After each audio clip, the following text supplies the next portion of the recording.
अस्सलामुअलैकुम भाई। मेरे दो बच्चे ने ते रक्षा मकैनिक है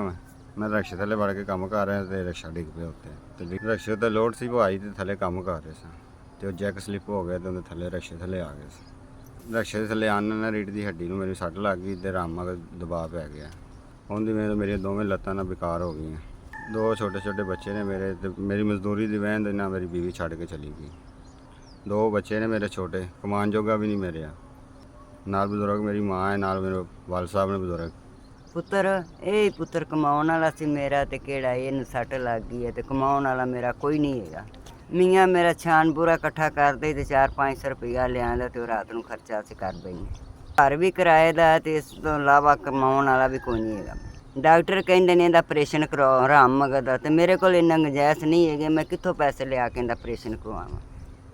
उ'ऐ मेरा बंदा ही बुढ़ा किंदे नाल असीं सिलसिला चलाने आ किराए ते मकान ही मेरा बच्चे इहदे छोटे छोटे हैगे नहीं बुढ़ी इहदी चली गई हो मैं हुण इन्हां नाल की करां किवें मैं वक्त पूरा करां इन्हां दा। पहले मैं लोकां घर काम करदी सां पुत्तर दा ऑपरेशन भी करवाया 1.5 ਲੱਖ रुपया लाया ऑपरेशन करवाया फिर उन्हां पेच पा दित्ते विच ਉਹ ਫਿਰ ਮੈਂ 70,000 ਲਾਏ ਉਹ ਪੇਚ ਫਿਰ ਦੁਬਾਰਾ ਕਢਵਾਏ ਨਹੀਂ ਤੇ ਹੁਣ ਉਹਨਾਂ ਆਪਰੇਸ਼ਨ ਫਿਰ ਦਾ ਤੇ ਲੱਤਾਂ ਨਹੀਂ ਕੰਮ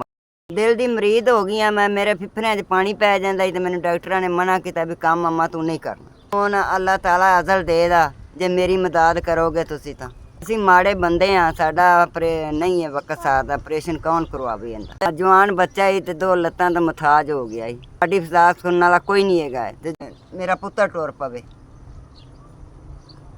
1 2 3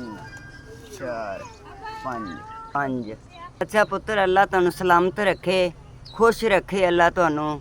ਤੇ ਮੇਰੀ ਤੁਸੀਂ ਮਦਦ ਕੀਤੀ ਤੁਹਾਡੀ ਵੀ ਖੈਰ ਕਰੇ ਤੁਹਾਡੇ ਬੱਚਿਆਂ ਦੀ ਵੀ ਖੈਰ ਕਰੇ ਅੱਲਾ ਤੁਹਾਨੂੰ ਇੰਨਾ ਰਿਜ਼ਕ ਦੇਵੇ ਤੁਸੀਂ ਵੰਡਦੇ ਹੀ ਫਿਰੋ। ਮੈਂ 5000 ਦੇ ਕੇ ਮੇਰੀ ਗਰੀਬਣੀ ਦਾ ਖਿਆਲ ਕੀਤਾ ਤਾਂ ਦਾਣਾ ਪਵਾਵਾਂ ਦੇ ਸਾਡੇ ਬੱਚੇ ਖਾਣ ਦੇ ਹੋਰ